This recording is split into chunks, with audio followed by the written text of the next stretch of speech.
Ay, Bey, sasabihin lang ako sa'yo at may papaalam ako sa'yo. Alam mo, sobrang swerte ko dahil di pa kita hinahanap. Dumating ka na sa akin. Sabi ko dati di pa ako handa sa gantong relasyon. Pero di pala pinaghahandaan yung ganito. Dahil di mo mararamdaman yung tunay na saya at di mo malalaman kung anong kaya mo. Sabi nga, di ba, subukan mo kaya para malaman mo ang resulta. Sinubukan ko dahil alam ko kakayanin ko to.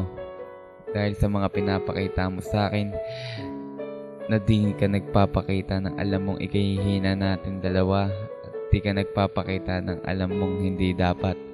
At kung nakakalungkot man isipin dahil ang layo natin sa isa't isa, isa lang ang iniisip ko. Lahat ng naghihirap ay may tagumpay na nakakamit. At ang tagumpay na yun ang dahilan kung bakit kita pinaglalaban. Kahit na mahirap at masakit sa ating dalawa. At hanggang nararamdaman kong mahal mo ko. Pakiramdam ko, di ako nag-iisa.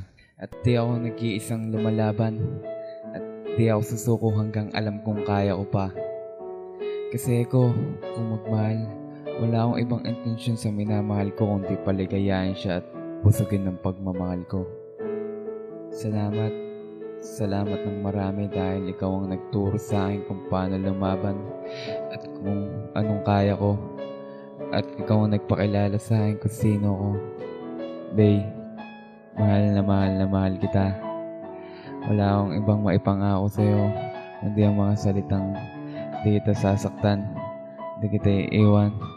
At kung mangyari man na tumanda man tayo, na magkalayo pa rin sa isa't isa. Promise ikaw pa rin ang mamahalin ko.